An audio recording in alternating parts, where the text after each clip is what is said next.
Hey guys, welcome to Infinite Segovia.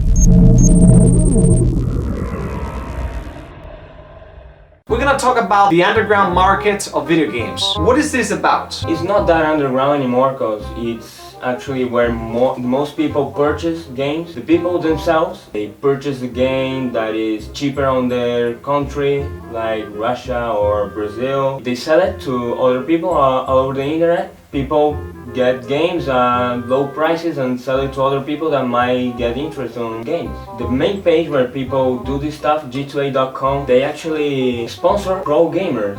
So it's like exchanging. So what's the currency? On page like Steam Trade, they don't actually purchase game keys, they just trade it. Steam gifts or keys with, it's called the crate keys for Team Fortress 2 or Counter-Strike Global Offense. In these games, you just by playing them, you get crates. They're like a box with a random item on them. And to get this item, you must purchase a key to open the crate. Some people use these keys as currency on Steam Trader. Are you part of these underground markets? I don't usually trade stuff, but you need some reputation. What do you got?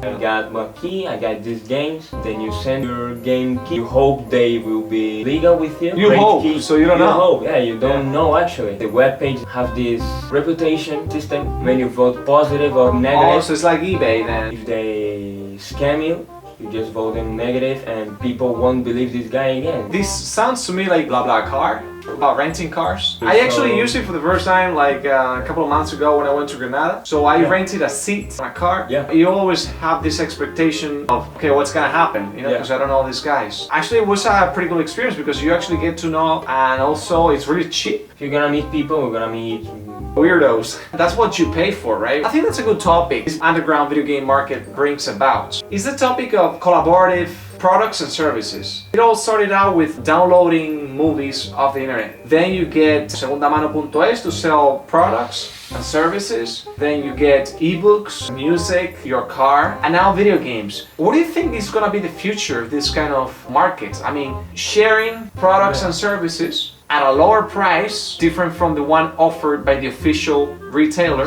at the risk of not knowing if you're gonna have a guarantee that you're gonna get the quality that you expect. Some publishers don't like that you sell games from Russia. Games in Russia are way cheaper. Back in the day I bought Battlefield 3 and when it was officially 30, 40 euros from 15.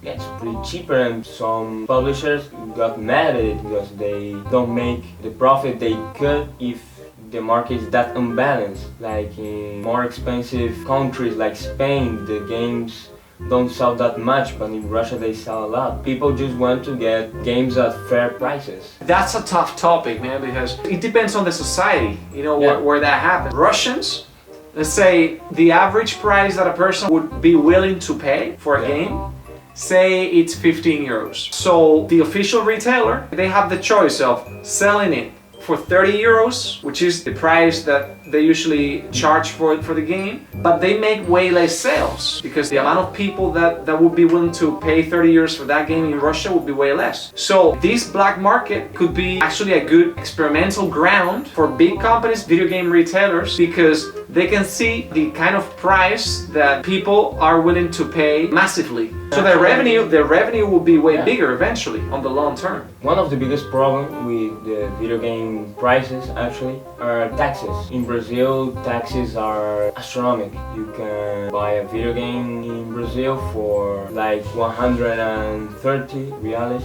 That's a lot because the minimum wage is like 600 reais. So you would spend pretty much 1/3 of your salary in a game. Yeah, it's like way too much. The PlayStation 4 when it's launched in the States was $400, in Europe 400 euros, in UK was 350 I think, in Brazil was 4,000 reales, 1,200 euros. It was insane. You pay more than double where the rest of the world. You could, from Brazil, travel to the States, buy a PS4, spend a week on a good hotel, come back to your house, and you spend a little more than half the price of a PS4 in Brazil. That's crazy. The biggest problem, I believe, is the taxes. The reason for such big taxes is what is considered a luxury item. Let's talk about Americans or British or Australians or Scandinavians, people, the Anglo-Saxon market. These people are the most advanced society with the highest technology, the highest average salary and all that. For example, like a video game, for them it's not such a big deal, but maybe for Brazilian people it is considered a luxury item, like to be able to play the latest video game. In Brazil, video games are taxed like gambling. Máquina tragaperra. Yeah, the slot machine. Same tax that doesn't make sense for me at least. What is your position then about the underground market of video games? There are problems with it. I don't think it's good for the economy and all this stuff, but the game companies have the power to change that. The governments of countries have the power to change that. For taxes, you mean? Yeah. I can change the price tag on the game. You want to sell, make your price fair. I know the games are really expensive to make, but make your game with a price that people will pay, because if you don't, you just lose money. There are prohibitive policies on Steam right now and other websites, but people always find a way. Thank you so much, Erik, for having me. I think people that are really into video games, I'm not that much into video games to be honest, but this video is directed towards people that are both into video games and English, and I hope you guys enjoyed it. Alright guys, thank you so much, I'll see you in the next video.